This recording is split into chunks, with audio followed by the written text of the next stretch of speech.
As you step into the 43 rolling acres of Elmwood Cemetery, you aren't just walking through a graveyard.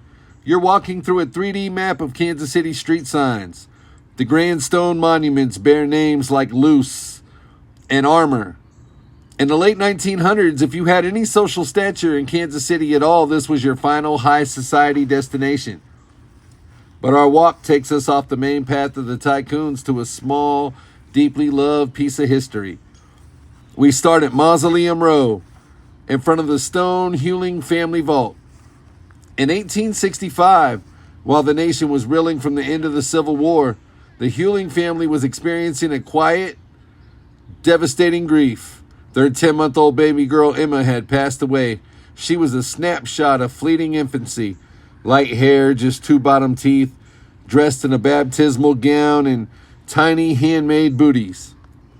Now, to protect their little girl, her parents sealed her inside a heavy cast iron casket equipped with a Victorian viewing window. Now, this was a literal time capsule of grief. And for the next 155 years, Emma rested undisturbed in the darkness of this stone vault, surrounded by her family. But eventually, vandals broke into the Huling mausoleum. Operating with the respect of a wrecking ball, they dragged Emma's heavy iron casket outside. Now, when they tried to crack it, they figured out that they couldn't crack it. And when they figured out they couldn't crack open the protective outer casing, they simply dumped her by a random shrub and fled. And just left her out there. Now, when volunteer groundskeepers later came through to clear spring overgrowth, they initially mistook the broken casing for dumped illegal trash. Because stuff gets dumped there all the time. They thought nothing of it. It took a sharp, knowing eye and the arrival of a medical examiner to look through that Victorian viewing window and realize that they were looking at a piece of stolen history.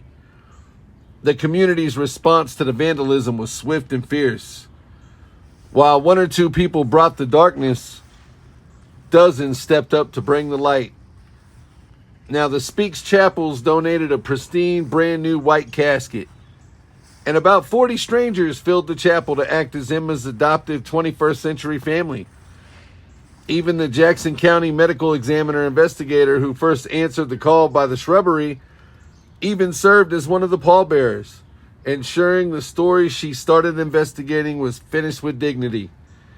And in a brisk 20-minute ceremony, Emma was buried back into the earth, rejoined with her family plot. She remains one of the 32,000 souls here at Elmwood, but her final chapter proved that while vandals can steal brass and break stone, they can't outlast the community's capacity for respect. And this your boy Mack Malone, the KC journalist, signing out from the Elmwood Cemetery, the grave of Emma Huling.